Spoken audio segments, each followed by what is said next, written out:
Good evening. മനുഷ്യർ കാത്തിരിക്കുകയാണ്, ഭൂലോകം കാത്തിരിക്കുകയാണ് ഒരു യാത്രയുടെ പരിസമാപ്തിക്കായി.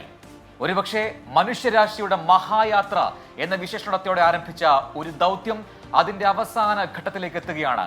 അരനൂറ്റാണ്ടിന് ശേഷം, കൃത്യമായി പറഞ്ഞാൽ 54 വർഷങ്ങൾക്ക് ശേഷം മനുഷ്യർ ചന്ദ്രനിലേക്ക് പോയ ഒരു യാത്ര. ചന്ദ്രനെ ചുറ്റിക്കറങ്ങി തിരികെ എത്തുന്ന 4 മനുഷ്യർ. അവർ നാളെ, കൃത്യമായി പറഞ്ഞാൽ നാളെ പുലർച്ചെ 5:37 ഭൂമിയെ തൊടാൻ പോവുകയാണ്. ആ നിമിഷത്തിനായി കാത്തിരിക്കുകയാണ് ലോകമെമ്പാടുമുള്ള ലക്ഷക്കണക്കിന് ആളുകൾ. അതോടൊപ്പം തന്നെ അവർ കൊണ്ടുവരുന്ന ഒരുപാട് വിസ്മയങ്ങളുണ്ട്. ഞാൻ പറഞ്ഞത്, അവർ അവിടെ പോയി പകർത്തിയ ഒരുപാട് ചിത്രങ്ങളും വീഡിയോകളും നമുക്ക് സമ്മാനിക്കുന്നത് വലിയ വലിയ കൗതുകമായിരിക്കും എന്ന കാര്യത്തിൽ യാതൊരു സംശയവുമില്ല. ഒരുപാട് ചിത്രങ്ങളും വീഡിയോകളും ഇതിനോടകം പങ്കുവച്ചു കഴിഞ്ഞു ആർടെമിസ് 2 എന്ന് പറയുന്ന നാസയുടെ ചാന്ദ്ര ദൗത്യം.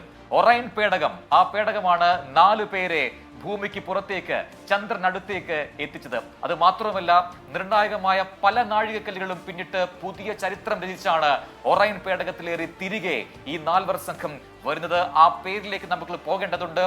വിക്ടർ ഗ്ലോവർ എന്ന് പറയുന്ന പൈലറ്റാണ് ഒറൈൻ പേടകം നിയന്ത്രിക്കുന്നത്. ഒപ്പം മിഷൻ കമാൻഡറായ റീഡ് വൈസ്മാൻ, ഒപ്പം ആദ്യമായി ചന്ദ്രനിലേക്ക് യാത്ര പോകുന്ന വനിത എന്ന ഖ്യാതിയുമായി ക്രിസ്റ്റീന കൂഹ്, ഏറ്റവും ഒടുവിൽ ജെറമി ഹാൻസ് എന്ന് പറയുന്ന മിഷൻ സ്പെഷ്യലിസ്റ്റ്. ഈ 4 പേരാണ് ഭൂമി കടന്ന്, ചന്ദ്രനെയും കടന്ന് അപ്പുറം പോയി തിരികെ ഭൂമിയിലേക്ക് മടങ്ങി വരുന്നത്. അവരുടെ വിശേഷങ്ങൾ, അവരെന്തൊക്കെ അവിടെ കണ്ടു, ഈ നാളെ നടക്കാൻ പോകുന്ന കാര്യങ്ങൾ എന്ത്, ഒപ്പം പ്രേക്ഷകർക്കുള്ള ഒരുപാട് ആളുകൾക്കുള്ള പല സംശയങ്ങളുമുണ്ട്. ആ സംശയങ്ങൾക്കെല്ലാം മറുപടി നൽകാൻ പോവുകയാണ് അടുത്ത അരമണിക്കൂർ നേരം. എല്ലാ പ്രേക്ഷകർക്കും പ്രത്യേക പരിപാടിയിലേക്ക് സ്വാഗതം. അമ്പിളിച്ചന്തം.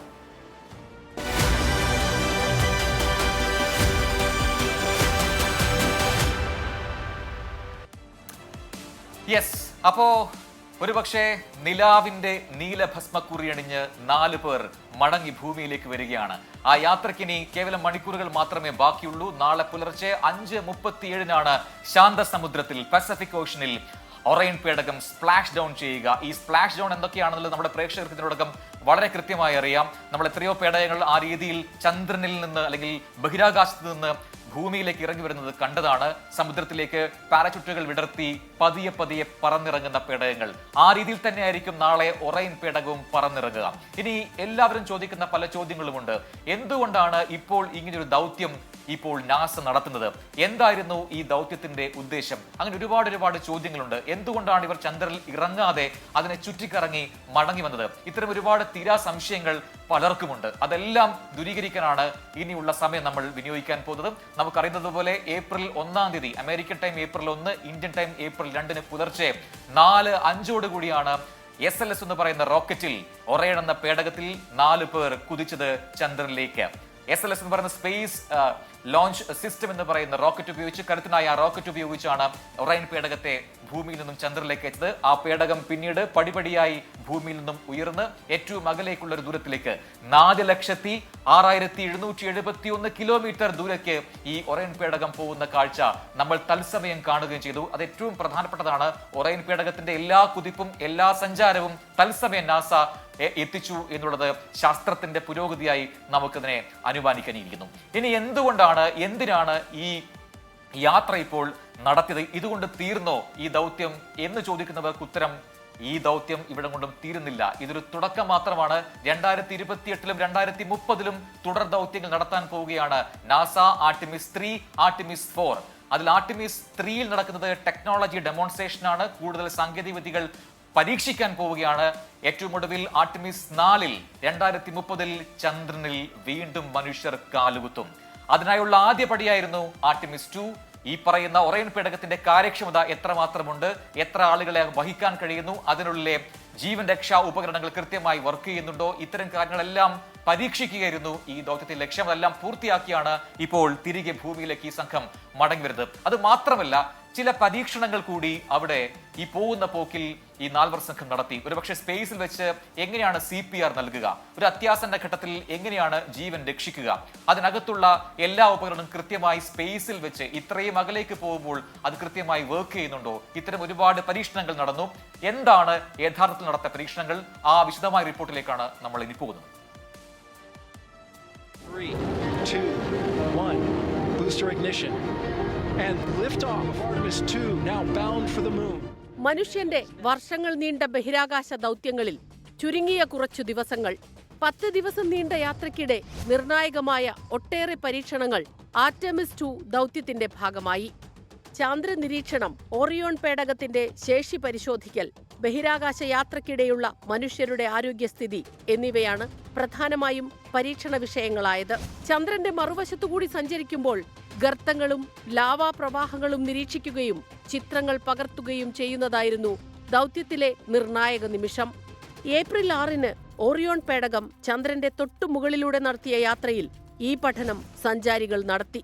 മുൻപ് അപ്പോളോ ദൗത്യങ്ങളിൽ കാണാത്ത ചന്ദ്രന്റെ ഭാഗങ്ങളെക്കുറിച്ച് പഠിക്കാൻ ഇത് സഹായകമായി. ബഹിരാകാശത്തെ വികിരണങ്ങൾ പേടകത്തിനുള്ളിലും പുറത്തും എത്രത്തോളമുണ്ടെന്നും ദൗത്യത്തിനിടെ നിരീക്ഷിച്ചു. ഭാവിയിൽ ഓറിയോൺ പേടകം കൂടുതൽ ദൗത്യത്തിന് ഉപയോഗപ്രദമാണോ എന്ന് പരീക്ഷിക്കാനായിരുന്നു ഈ നീക്കം. റേഡിയോ തരംഗങ്ങൾക്ക് പകരം ലേസർ വെളിച്ചം ഉപയോഗിച്ച് ഭൂമിയിലേക്ക് വിവരങ്ങൾ അയക്കുന്ന സംവിധാനം, പേടകത്തിനുള്ളിലെ വായുവും താപനിലയും ക്രമീകരിക്കുന്ന സംവിധാനങ്ങൾ, മാനുവൽ പൈലറ്റിംഗ് എന്നിവയും 10 ദിവസത്തെ യാത്രയ്ക്കിടെ പരീക്ഷിച്ചു. മനുഷ്യരിലെ ബയോമാർക്കർ പരിശോധന, മനുഷ്യകോശങ്ങൾ അടങ്ങിയ ചെറിയ ചിപ്പുകൾ പേടകത്തിൽ അയച്ച് അവയിലെ റേഡിയേഷൻ നില പരിശോധിക്കുന്ന ഓർഗൻ ഓൺ ചിപ്പ്, അങ്ങനെ ബഹിരാകാശ ദൗത്യങ്ങൾക്ക് മുതൽക്കൂട്ടാകുന്ന ഒട്ടനവധി പരീക്ഷണങ്ങളാണ് ആർടെമിസ് 2 ദൗത്യത്തിൽ പൂർത്തീകരിച്ചത്. ക്ഷീരപഥത്തിലെ വിസ്മയങ്ങൾ തേടിയുള്ള മനുഷ്യന്റെ യാത്രകൾക്കും അവന്റെ അടങ്ങാത്ത സ്വപ്നങ്ങൾക്കും ചിറകു നൽകുകയാണ് ആർടെമിസ് 2 ദൗത്യവും അതിലെ 4 സഞ്ചാരികളും. Research desk 24.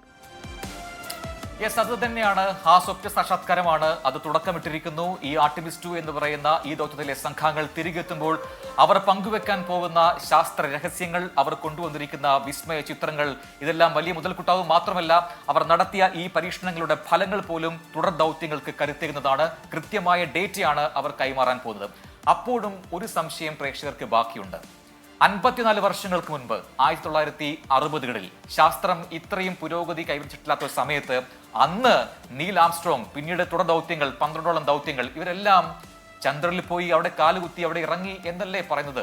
പിന്നെ എന്തുകൊണ്ടാണ് ഇപ്പോൾ ഈ മോഡേൺ സയൻസിൽ ഇത്രമാത്രം ടെക്നോളജി ഡെവലപ്പ് ചെയ്ത സമയത്ത് അവർക്ക് ഇറങ്ങാൻ പറ്റാത്തത്, മനുഷ്യർക്ക് ഇറങ്ങാൻ പറ്റാത്തത് എന്ന ചോദ്യം സ്വാഭാവികമായിട്ടും ഉയരുന്നുണ്ട്. പലയിടങ്ങളിൽ നിന്നും പല കോണുകളിൽ നിന്നും ഇതെല്ലാം ഫേക്ക് ആയിരുന്നു, ഇതുവരെ ആരും ചന്ദ്രനിൽ പോയിട്ടില്ല എന്നൊക്കെയുള്ള ഒരുപാട് ക്വസ്റ്റ്യൻസ് വരുന്നുണ്ട്. സുപ്രധാനമായ ഒരു ചോദ്യം കൂടി തന്നെയാണത്. അതിന് ഒരു ഉത്തരം നമുക്ക് കണ്ടെത്തേണ്ടിയിരിക്കുന്നു. നമുക്കൊപ്പം ഒരു എക്സ്പേർട്ട് കൂടി ചേരുകയാണ്.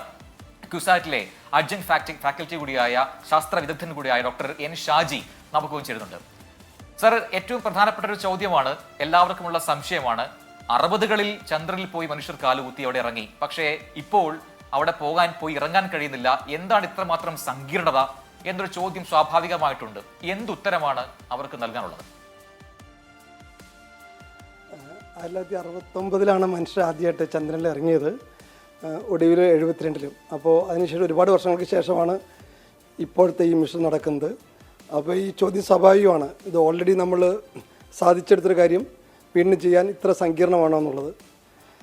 സത്യത്തിൽ മനുഷ്യൻ ചന്ദ്രനിൽ ഇറങ്ങിയിട്ട് തിരിച്ചെത്തുക എന്നുള്ളത് ഏത് കാലത്തും സങ്കീർണമായിട്ടുള്ളതും റിസ്കി ആയിട്ടുള്ളൊരു ഓപ്പറേഷനാണ്. അപ്പോളോ 11 സക്സസ്ഫുള്ളായി എത്തിച്ചപ്പോൾ തന്നെ ചില എസ്റ്റിമേറ്റുകളൊക്കെ ഉണ്ടായിരുന്നു ഇതിനകത്തുള്ള അപകട സാധ്യതയെക്കുറിച്ചൊക്കെ. അപ്പോൾ അന്ന് ഒരു എസ്റ്റിമേറ്റ് എടുത്തിരുന്നത് ഏതാണ്ട് 50% സാധ്യത ഉണ്ടായിരുന്നതാണ്. പക്ഷേ ഭാഗ്യത്തിൽ അത് പ്രശ്നമൊന്നുമില്ലാതെ തന്നെ ആ മിഷൻ ഭംഗിയായിട്ട് ആൾക്കാർക്ക് കൂടെ എത്താൻ കഴിഞ്ഞു. ജീവനോടെ തിരിച്ചെത്താൻ എല്ലാവർക്കും കഴിഞ്ഞു. പക്ഷേ അപ്പോളോ 13 കുറച്ച് പ്രശ്നങ്ങളൊക്കെ ഉണ്ടായി, അവരവിടെ ഇറങ്ങാതെ തിരിച്ചു വരേണ്ടി വന്നു. അപ്പോൾ എന്തായാലും ഇത് കുറച്ച് റിസ്ക്കി ആയിട്ടുള്ള സംഗതിയാണ്. പക്ഷേ സാങ്കേതികവിദ്യ ഒരുപാട് പുരോഗമിച്ചതുകൊണ്ട് അന്നത്തെ പോലുള്ള അത്രയും വിഷമങ്ങളൊന്നും നേരിടേണ്ട കാര്യമില്ല. പക്ഷെ അന്ന് ഉപയോഗിക്കാതിരുന്ന ഒരുപാട് ടെക്നോളജീസ് ഇപ്പോൾ നമ്മൾ ഉപയോഗിക്കാൻ ശ്രമിക്കുന്നുണ്ട്. മാത്രമല്ല, അവിടെ കോളനി സ്ഥാപിക്കാനൊക്കെ ആഗ്രഹമുള്ളതുകൊണ്ട് അതിനെ പറ്റിയ രീതിയിലൊക്കെ ടെക്നോളജിയൊക്കെ മാറ്റിയെടുക്കാൻ ശ്രമിക്കുന്നുണ്ട്. ഇപ്പോൾ പുതിയ ടെക്നോളജികൾ ഉപയോഗിക്കുമ്പോൾ എപ്പോഴും ഒരു റിസ്ക് സാധ്യതയുണ്ട്.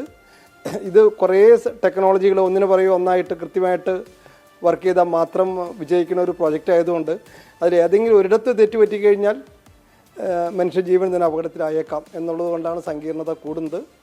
രണ്ടാമതൊരു ചെറിയ കാര്യമുള്ളത്, ഈ നാസയെ പോലുള്ള ഏജൻസികൾ ഇത്തരം ഗവേഷണത്തിന് ഫണ്ട് കിട്ടണമെങ്കിൽ വലിയ ഗവൺമെൻറ് സപ്പോർട്ട് വേണം, പൊതുജനങ്ങളുടെ സപ്പോർട്ട് വേണം. അപ്പോൾ നല്ല രീതിയിലുള്ള PR വർക്കും ചെയ്യും. അപ്പോൾ ഇത് ഒക്കെ കുറച്ച് ഒക്കെ ഡ്രാമാറ്റിക്കായിട്ടും ഒക്കെ കാണിക്കുമ്പോഴാണ് അതിനുള്ളൊരു ആൾക്കാരുടെ ശ്രദ്ധ കിട്ടുക. അപ്പോൾ അതിനുള്ള ശ്രമം കൂടി ഇതിൻ്റെ ഭാഗമായിട്ടുണ്ട്. നാസ ആദ്യമായിട്ട് മനുഷ്യ ചന്ദ്രൻ വിട്ടപ്പോൾ തന്നെയും പബ്ലിസിറ്റിക്കൊക്കെ നല്ല പ്രാധാന്യം കൊടുത്തിരുന്നു. ഇതിൻ്റെ വിശദാംശങ്ങളൊക്കെ തന്നെ ജനങ്ങളെ അറിയിച്ചുകൊണ്ടിരുന്നു. യെസ്, വ്യക്തമാണ് ഡോക്ടർ എൻ ഷാജി. താങ്കൾ തുടരുക. ഇപ്പോൾ താങ്കൾ സൂചിപ്പിച്ചതുപോലെ തന്നെ ഒരുപക്ഷെ ആ 60കളിൽ ഉണ്ടായിരുന്ന ഒരു കോൾഡ് വാർ അല്ലെങ്കിൽ സ്പേസ് വാർ, അതിൻ്റെയൊക്കെ ഭാഗമായി സോവിയറ്റ് യൂണിയനും അമേരിക്കയും തമ്മിൽ അവർക്കിടയിൽ ഉണ്ടായിരുന്ന തർക്കം, അവർക്കിടയിൽ ഉണ്ടായിരുന്ന ഒരു മത്സരം, അതിൻ്റെയൊക്കെ ഭാഗമായിട്ടാണ് ഇത്തരം മിഷനുകൾ തുടരെ ഉണ്ടായത് എന്ന് പറയാം. പിന്നീട് അത് കീഴടക്കിയ ശേഷം പിന്നീട് സ്വാഭാവികമായിട്ടും അതൊരു ഡ്രൈവ്, അതൊരു പുള്ള് കുറഞ്ഞു കാണും. പിന്നീട് സാറ്റലൈറ്റുകൾ ഉപയോഗിച്ച് തുടങ്ങി, അങ്ങനെ വിവരങ്ങൾ ആ രീതിയിൽ ശേഖരിക്കാൻ തുടങ്ങി. ആ സമയത്തുണ്ടായ ശാസ്ത്രജ്ഞർ അല്ലെങ്കിൽ ആ ഔട്ട്ഡേറ്റഡ് ആയ ടെക്നോളജി ഇപ്പോൾ ഇല്ല എന്നത് മറ്റൊരു വസ്തുതയാണ്. പിന്നെ താങ്കൾ പറഞ്ഞതുപോലെ ഭീമമായ തുക, അതൊരു പ്രശ്നമാണ്. അത്രമാത്രം തുക ചെലവഴിച്ചുണ്ടാക്കുന്ന ഇത്തരം ദൗത്യങ്ങൾക്ക് എന്താണ് വരുമാനം എന്ന് ചിന്തിച്ചു തുടങ്ങിയിട്ടുണ്ടാവും. ഒരുപക്ഷെ അതൊക്കെയാണ് ആ സ്വപ്നം ഇത്രനേൽ നീളാനുള്ള കാരണം. ഇനി ഇപ്പോഴെന്താണ് വീണ്ടും ഇങ്ങനൊരു സ്വപ്നം വന്നത് എന്നൊരു ചോദ്യം പ്രസക്തമാണ്. താങ്കൾ ഇപ്പോൾ തന്നെ പറഞ്ഞു ഈ മനുഷ്യ കോളനികൾ ഉണ്ടാക്കുക മറ്റ് ഗോളങ്ങളിൽ, മറ്റ് ഗ്രഹങ്ങളിൽ എന്ന് പറഞ്ഞു. അതൊരു സുപ്രധാനമായ ചോദ്യമാണ്. ഇപ്പോൾ ചന്ദ്രനിൽ അത്തരത്തിലൊരു കോളനി ഉണ്ടാക്കാൻ മനുഷ്യർക്ക് ആദ്യം പ്ലാൻ ഇല്ല, പക്ഷേ അവർ കാണുന്നത് ചൊവ്വയാണെന്ന റിപ്പോർട്ടുകൾ നേരത്തെ വന്നിരുന്നു. 2040 മനുഷ്യർ അവിടെ മനുഷ്യ കോളനികൾ ഉണ്ടാക്കും എന്നാണ് പറയുന്നത്. അതിന്റെ ഒരു ഇടത്താവളമായി ചന്ദ്രനെ ഉപയോഗിക്കാനാണ് പ്ലാൻ എന്നുകൂടി നാസ വ്യക്തമാക്കുന്നു. 2030 അവിടെ ആ രീതിയിലുള്ള പണികൾ തുടങ്ങുമെന്ന് പറയും ചന്ദ്രനിൽ. 2040 ചൊവ്വയിലും. നമുക്കറിയുന്ന പോലെ ചൊവ്വയിലും ചന്ദ്രനിലും ഒന്നും ഓക്സിജൻ ഇല്ല. മനുഷ്യർക്ക് ജീവിക്കണമെങ്കിൽ ഓക്സിജൻ വേണം. അപ്പോൾ അവിടെ ഈ മനുഷ്യ കോളനികളൊക്കെ ഉണ്ടാക്കുക, അത് ഏത് രൂപത്തിലായിരിക്കും? ഇതൊരു നല്ല ചോദ്യമാണ്. ചന്ദ്രനിൽ വെള്ളം ഐസിൻ്റെ രൂപത്തിലൊക്കെ കണ്ടിട്ടുണ്ട്. അപ്പോൾ അതിനുള്ള നല്ല സാധ്യതകൾ എത്രത്തോളം ഉണ്ടാകുന്നതിനെ കുറിച്ച് അന്വേഷണം നടക്കുന്നുണ്ട്. പക്ഷേ ചൊവ്വയിൽ വിശദമായിട്ട് പഠിച്ചപ്പോൾ അവിടെ വെള്ളം അല്ലെങ്കിൽ ഓക്സിജൻ ഒന്നും ലഭ്യമല്ല. പക്ഷേ അവിടെ കാർബൺ ഡൈ ഓക്സൈഡ് ഉണ്ട്. കാർബൺ ഡൈ ഓക്സൈഡ് ഉണ്ടെങ്കിൽ നമുക്കതിൽ നിന്ന് ഓക്സിജൻ തിരിച്ചെടുക്കാൻ പറ്റും. അത്ര എളുപ്പമുള്ള വിദ്യയൊന്നുമല്ല, അത് ചിലവുള്ളതാണ്. പക്ഷേ അതിനുള്ള പരീക്ഷണം ഓൾറെഡി ചെയ്തിട്ടുണ്ട്, വിജയിച്ചിട്ടുണ്ട്. അപ്പോൾ ഉദ്ദേശിക്കുന്നത് അവിടെ നമ്മുടെ ചന്ദ്രനിൽ ഒട്ടും തന്നെ അറ്റ്മോസ്ഫിയർ ഇല്ല, പക്ഷേ ചൊവ്വയിൽ വളരെ തിന്നായിട്ടുള്ള അറ്റ്മോസ്ഫിയർ ഉണ്ട്. അതിൽ കാർബൺ ഡൈ ഓക്സൈഡ് ഉണ്ട്. ആ കാർബൺ ഡൈ ഓക്സൈഡിൽ നിന്ന് കാർബൺ ഓക്സിജനെ തിരിച്ച് ഓക്സിജനെ വേർതിരിച്ചെടുക്കാനുള്ള ശ്രമമാണ് നടക്കുന്നത്. അങ്ങനെയാണ് ആ പ്ലാൻ ചെയ്തിരിക്കുന്നത്. ചന്ദ്രനിലായിരുന്നെങ്കിൽ വെള്ളത്തിൽ നിന്ന് തന്നെ നമുക്ക് എടുക്കാൻ പറ്റുമായിരുന്നു. വെള്ളത്തിൽ നിന്ന് ഓക്സിജനും ഹൈഡ്രജനായിട്ട് തിരിച്ചെടുക്കാൻ പറ്റും. ചൊവ്വയിൽ കാർബൺ ഡൈ ഓക്സൈഡും തിരിച്ചെടുക്കാനാണ് ഉദ്ദേശിക്കുന്നത്. അപ്പൊ അതിനും ഉത്തരമായി കാണും. ഒരുപാട് പ്രേക്ഷകർ നമ്മുടെ കമന്റ് ബോക്സിലൊക്കെ കഴിഞ്ഞ കുറേ ദിവസങ്ങളായി ഇത്തരം ചോദ്യങ്ങൾ ഇങ്ങനെ ആവർത്തിച്ചുകൊണ്ടിരിക്കുന്നുണ്ട്. അപ്പോൾ അതിനും ഉത്തരമായി ഏത് രീതിയിലാണ് മനുഷ്യ കോളനികൾ മറ്റു ഗ്രഹങ്ങളിൽ ഉണ്ടാക്കാൻ ശാസ്ത്ര ലോകം ശ്രമിക്കുന്നത് എന്ന കാര്യത്തിൽ ഇപ്പോൾ ഒരു ഉത്തരമായി. ഇനി ഇത്തവണത്തെ ആർട്ടിമിസ് 2 ദൗത്യത്തിൽ ഞാൻ നേരത്തെ പറഞ്ഞു 4 പേരാണ് ഭൂമിയിൽ നിന്ന് ചന്ദ്രനിലേക്ക് പോയത്. ചന്ദ്രനെ ചുറ്റിക്കറങ്ങി തിരികെ വരുന്നത് 4 പേരാണ്. ഇവർ മാത്രമാണോ പോയത് എന്ന് ചോദിച്ചാൽ ഞാൻ പറയും അല്ല എന്ന് പറയും. ഇവർക്കൊപ്പം ഒരാൾ കൂടി ഉണ്ടായിരുന്നു. അയാളുടെ പേര് റൈസ് എന്നാണ്. RISE, Rise. അതൊരു പാവക്കുട്ടിയാണ്. ഇത്തരം ബഹിരാകാശ യാത്രകളിൽ സാധാരണഗതിയിൽ ഈ യാത്രികർ കൂടെ കരുതുന്ന ഒരു സീറോ ഗ്രാവിറ്റി ഇൻഡിക്കേറ്റർ ഉണ്ടാവും. അതായത് ബഹിരാകാശത്ത് എത്തിക്കഴിഞ്ഞാൽ മൈക്രോ ഗ്രാവിറ്റി അല്ലെങ്കിൽ സീറോ ഗ്രാവിറ്റിയാണ് അനുഭവപ്പെടുക, ഭാരം അനുഭവപ്പെടില്ല. അത് കൃത്യമായി മനസ്സിലാക്കാൻ കഴിയുന്ന എന്തെങ്കിലും ഒരു വസ്തു, എന്തെങ്കിലും ഒരു ഓമനത്വമുള്ള എന്തെങ്കിലും കാര്യങ്ങൾ കൊണ്ടുപോകാറുണ്ട്. ഇത്തവണ ആർട്ടിമിസ് 2 ദൗത്യസംഘം കൊണ്ടുപോയ ആ പാവക്കുട്ടിയുടെ പേരാണ് റൈസ്. ഇനി ആ പാവക്കുട്ടിക്ക് ഒരു പ്രത്യേകതയുണ്ട്. അത് ഡിസൈൻ ചെയ്തത് അമേരിക്കയിലെ 2ാം ഗ്രേഡിൽ പഠിക്കുന്ന ലൂക്കാസ് എന്ന് പറയുന്ന ഒരു കുട്ടിയാണ്. ആ കുട്ടി ഡിസൈൻ ചെയ്ത പാവക്കുട്ടിയുടെ പേരാണ് റൈസ്. ആ റൈസ് ഇവർക്കൊപ്പം ഉണ്ടായിരുന്നു. ഇനി റൈസ് ഒറ്റയ്ക്കല്ല എന്നുകൂടി പറയേണ്ടി വരും. റൈസിന്റെ ദേഹത്തിനകത്ത് ലക്ഷക്കണക്കിന് ആളുകൾ കൂടി ഉണ്ടായിരുന്നു എന്ന് പറയേണ്ടി വരും. അത് നാസ മുന്നോട്ട് വെച്ചൊരു ആശയമായിരുന്നു. ഇത്രമാത്രം വലിയൊരു ദൗത്യം നടക്കുമ്പോൾ അതിൽ പങ്കെടുക്കാൻ വെർച്വലി എങ്കിലും ഒരു അവസരം ഒരുക്കുകയായിരുന്നു നാസ. ആ ഘട്ടത്തിൽ നാസ നൽകിയൊരു ലിങ്ക് ഉപയോഗിച്ചുകൊണ്ട് രജിസ്റ്റർ ചെയ്ത എത്രയോ പേർക്ക്, ലക്ഷക്കണക്കിന് ആളുകൾക്ക് അവർ ഒരു ബോർഡിംഗ് പാസ് നൽകി. ആ ബോർഡിംഗ് പാസിന്റെ ഡിജിറ്റൽ രൂപം ഒരു മൈക്രോ ചിപ്പിൽ, ഒരു മെമ്മറി കാർഡിൽ വരികയും ആ മെമ്മറി കാർഡ് ഈ റൈസ് എന്ന് പറയുന്ന പാവക്കുട്ടിയുടെ അകത്തേക്ക് വെക്കുകയും അതിനെയുമായി എടുത്താണ് ആർട്ടിമിസ് 2 സംഘം ചന്ദ്രനടിയിലേക്ക് പോയത്. ഒന്ന് കാണണ്ടേ ആരാണ് റൈസ് എന്ന്? ഈ വീഡിയോ. Rise.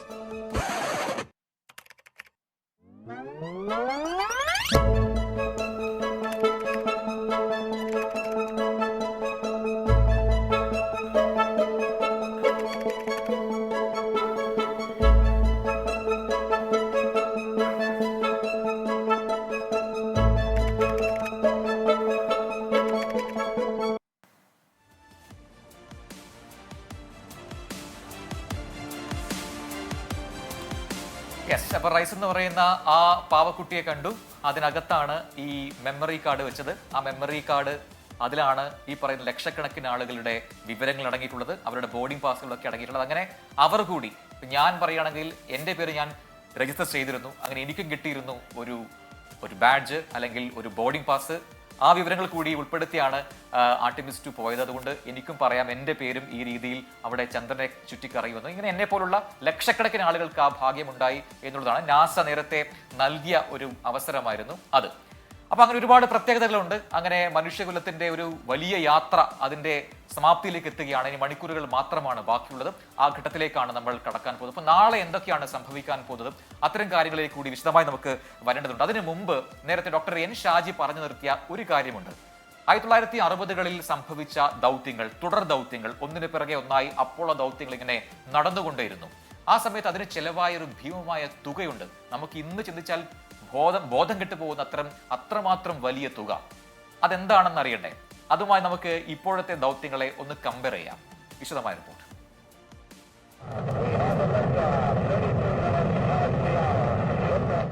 1969 ചരിത്രപ്രസിദ്ധമായ അപ്പോളോ 11 ദൗത്യം. മനുഷ്യൻ ആദ്യമായി ചന്ദ്രനിൽ കാലുകുത്തിയത് ലോകം അതിശയത്തോടെ വീക്ഷിച്ച ചരിത്ര ദൗത്യം. ഏകദേശം $35.5 കോടി ദൗത്യത്തിനായി അക്കാലത്ത് ചെലവായത്. ഇതുൾപ്പെടെ 1960 മുതൽ 73 വരെ 17 അപ്പോളോ ദൗത്യങ്ങളാണ് നാസ നടത്തിയത്. പ്രോജക്റ്റ് അപ്പോളോയ്ക്ക് 13 വർഷത്തിനിടെ ചെലവായത് ഏകദേശം $2540 കോടി.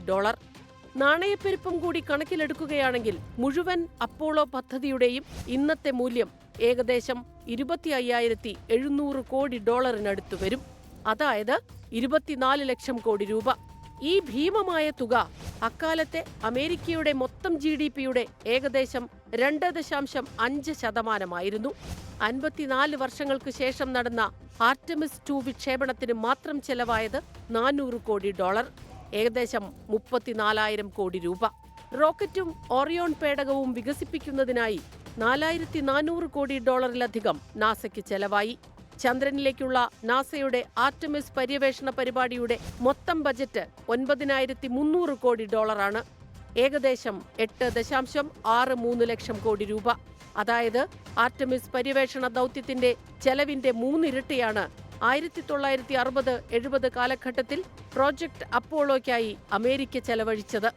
ഇത്രയും വലിയ തുക ചെലവഴിച്ചുള്ള പദ്ധതികൾക്ക് തിരികെ വരുമാനം ലഭിക്കില്ല എന്നുള്ളതും രാഷ്ട്രീയമായി നേരിട്ട എതിർപ്പുമാണ് ചാന്ദ്രദൗത്യത്തിൽ നിന്ന് അമേരിക്ക പിന്മാറാനുള്ള പ്രധാന കാരണമായി ചൂണ്ടിക്കാട്ടപ്പെടുന്നത്.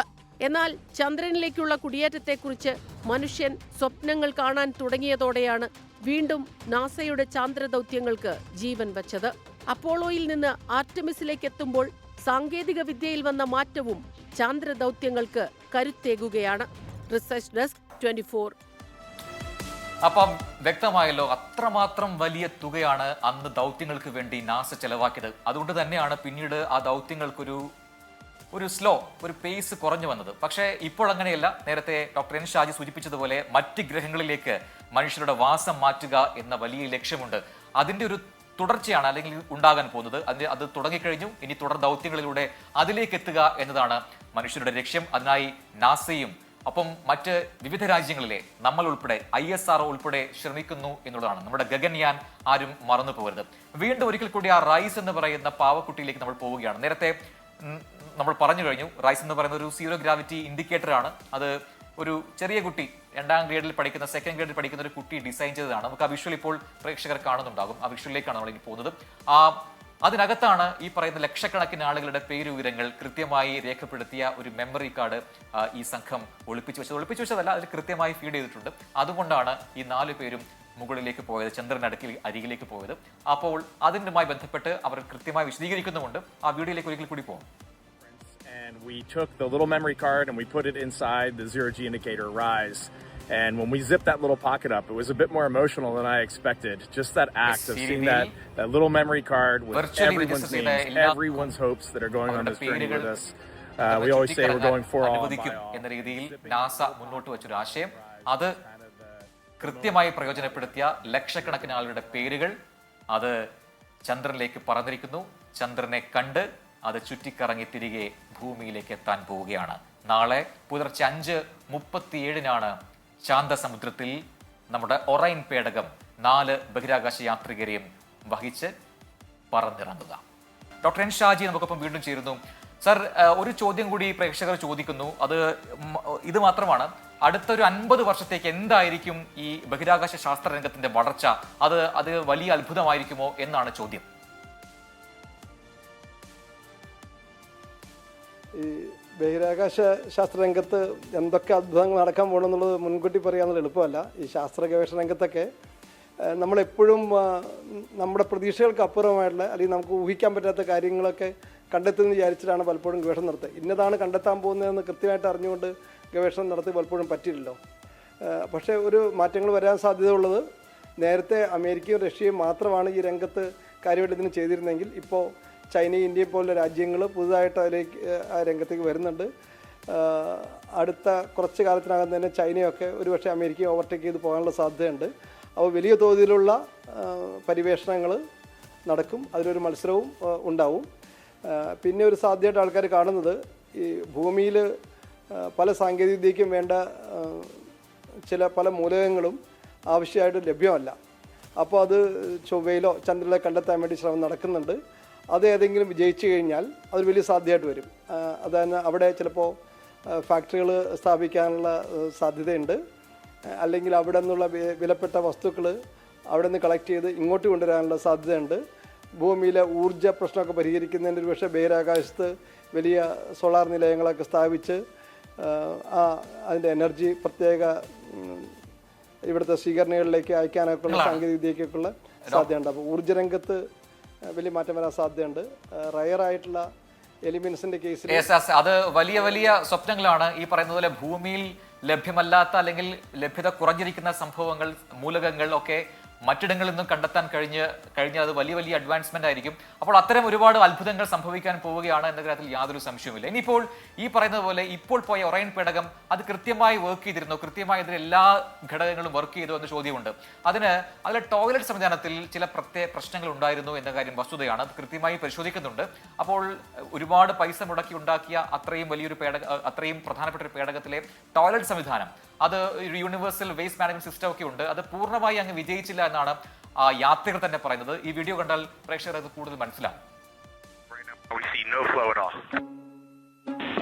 You are no-go for toilet, and we'd like you to use CCUs overnight. The space toilet on board the Orion spacecraft is called the Universal Waste Management System. Urine is stored in a tank and then vented overboard each day by the crew. And it does sound like there was a bit of an issue there. ദിവസങ്ങൾ നീണ്ടു നിൽക്കുന്ന ബഹിരാകാശ യാത്രയിൽ എങ്ങനെയാണ് ഈ toilet ഒക്കെ ഇവർ ഉപയോഗിക്കുക എന്നൊരു സ്വാഭാവികമായ ചോദ്യമുണ്ട്. അപ്പോൾ അതിനായി ഉപയോഗിക്കുന്ന വേസ്റ്റ് മാനേജ്മെന്റ് സിസ്റ്റം ഒക്കെ ഒന്നുകൂടി അഡ്വാൻസ് ആയി പോകേണ്ടിയിരിക്കുന്നു എന്ന വിലയിരുത്തലാണ് ഇപ്പോൾ ശാസ്ത്രജ്ഞർ എത്തിയിരിക്കുന്നത്. അത് സ്വാഭാവികമായിട്ടും വരും ദൗത്യങ്ങളിൽ പരിഹരിക്കുകയും ചെയ്യും. ഇനി ഈ പറയുന്ന ദൗത്യത്തിലുടനീളം നമ്മുടെ യാത്രികരെല്ലാം വലിയ ഹാപ്പി ആയിരുന്നു. അവർക്ക് ഒരു ദിവസം ഒരു ഓഫ് ഡേ ഉണ്ടായിരുന്നു. അന്നൊക്കെ അവർ അങ്ങോട്ടും ഇങ്ങോട്ടും പല സന്ദേശങ്ങൾ കൈമാറി. ഇങ്ങോട്ടുള്ള മടക്കയാത്രയിൽ നമ്മുടെ ഇന്റർനാഷണൽ സ്പേസ് സ്റ്റേഷനിലെ ഇപ്പോൾ കഴിയുന്ന 4 പേരുമായി അവർ ഓഡിയോ കോൾ ചെയ്ത് സംസാരിച്ചു. അങ്ങനെ ഒരുപാട് അത്ഭുതങ്ങൾ സംഭവിച്ചു. ആ വീഡിയോ കൂടി പ്രേക്ഷകരിലേക്ക്. Unbelievable. This is incredible. Kathy Moonjoy.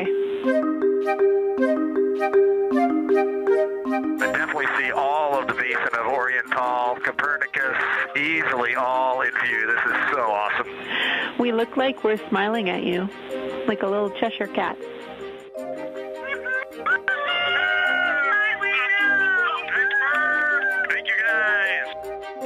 I thought we just caught an ActiWatch sync. If I had my own, ലക്ഷക്കണക്കിന് കിലോമീറ്റർ അകലെ വെച്ചാണ് ഇപ്പോൾ അവരുടെ ശബ്ദമൊക്കെ നമ്മൾ ഈ രീതിയിൽ കേട്ടത്. അവർ മടങ്ങിയെത്തുമ്പോൾ അത് അടുത്ത നാഴികക്കല്ലാണ്. ഇനി മണിക്കൂറുകൾ മാത്രമാണ് ബാക്കി. ഒരിക്കൽ കൂടി പറയുന്നു, പുലർച്ചെ 5:37 ഒറൈൻ പേടകം ഈ 4 പേരുമായി തിരികെ ഭൂമിയിലേക്ക് എത്തുക. ഒരിക്കൽ കൂടി ആ പേരുകളിലേക്ക്: Reid Wiseman, Victor Glover, Christina Koch and Jeremy Hansen. അവരൊക്കെ നമുക്ക് സ്വീകരണം നൽകാം. വലിയ രീതിയിൽ അടുത്ത ഒരു കരുത്ത് ഏറിയ ദൗത്യങ്ങളിലേക്ക് പോകാനുള്ള ഊർജ്ജമാണ് അവർ നമുക്ക് പകർന്നു തരാൻ പോകുന്നത്. അമ്പിളിച്ചതും പൂർത്തിയാകുന്നു. പക്ഷേ നമ്മൾ ഇനിയും പ്രേക്ഷകരിലേക്ക് എത്തും. കൃത്യം 4:30 തന്നെ തത്സമയ സംപ്രേഷണ പ്രേക്ഷകർക്ക് കാണാം എങ്ങനെയാണ് ഒറൈൻ പേടകം ഭൂമിയിലേക്ക് മടങ്ങെത്തുന്നത്. അവരുടെ സ്വീകരണം എല്ലാം വിശദമായി പ്രേക്ഷകരിലേക്ക് എത്തിക്കും 24. ലോകത്തെവിടെയായാലും ഏത് സമയത്തും 24 വാർത്തകളും ഓഗ്മെന്റഡ് റിയാലിറ്റി പാക്കേജുകളും എക്സ്പ്ലെയിനറുകളും വിശദമായി കാണാൻ ഞങ്ങളുടെ യൂട്യൂബ് ചാനൽ നിങ്ങൾക്ക് സബ്സ്ക്രൈബ് ചെയ്യാം.